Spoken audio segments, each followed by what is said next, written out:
Hostel में रहने वाले छात्रों से क्षेत्र में फैल रही है अराजकता, बढ़ रही नशावृत्ति। यशपाल नेगी सुद्दूवाला क्षेत्र में बड़ी संख्या में लोगों ने क्षेत्र में कहीं विद्यालय होने के कारण बाहरी क्षेत्र से पढ़ने वाले छात्रों के लिए हॉस्टल बनाए हुए हैं, जो उनकी आजीविका चलाने का साधन बन गया है। लेकिन हॉस्टल में रहने वाले छात्रों से क्षेत्र में नशावृत्ति और अराजकता फैल रही है, जिस पर स्थानीय लोगों ने चिंता जताई है। उत्तराखंड क्रांति दल के ब्लॉक अध्यक्ष यशपाल सिंह नेगी ने बताया कि सुद्दूवाला क्षेत्र में लोगों ने बड़ी संख्या में हॉस्टल बनाए हुए हैं। इससे उनकी आजीविका तो बहुत अच्छी चल रही है, लेकिन हॉस्टल में रहने वाले छात्रों के लिए कोई नियम कानून न होना, हॉस्टल में छात्रों पर निगरानी रखने के लिए किसी वार्डन की नियुक्ति न करना, जिसके चलते हॉस्टल में रहने वाले छात्र नशावृत्ति और असामाजिक कार्यों में लिप्त हो रहे हैं।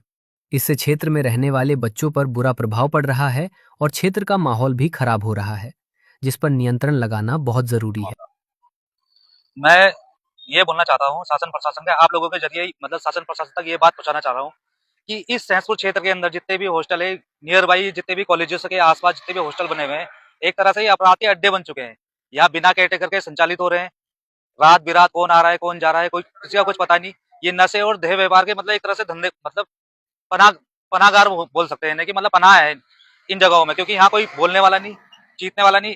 मतलब शासन प्रशासन पुलिस आती है, वेरिफिकेशन करके जाती है, लेकिन रात में कौन आ रहा है कौन जा रहा है उसके लिए कोई पाबंदी नहीं है, क्योंकि उन हॉस्टलों में केयर टेकर नहीं है।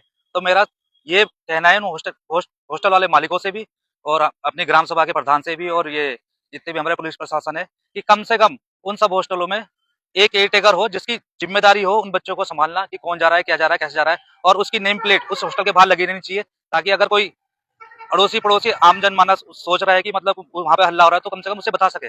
वहां बच्चों से लड़ने थोड़ा जाएगा वो। किस तरह की अराजकता फैल किस तरह की संस्कृति खराब हो रही है? पूरा ही गांव का माहौल खराब हो चुका है और हर तरह से जहां मतलब नशा तो मैं बोलूं गली गली बिक रहा है। ये कौन आ रहा है क्या आ रहा है कोई पता ही नहीं, क्या बिक रहा है नशे का कारोबार भी वहाँ बढ़ पे। नशे का कारोबार, देह व्यापार का कारोबार, हर तरह का कारोबार बढ़ रहा है। देह व्यापार में कौन लोग सम्मिलित हैं? अब ये कहना तो मतलब पॉसिबल नहीं है, लेकिन चल रहा है, जो सुनने में आ रहा है कि मतलब चल रहा है इन हॉस्टलों में ये चीजें भी चल रही है, हॉस्टल के माध्यम से चल रही है। तो आप क्या चाहते हैं?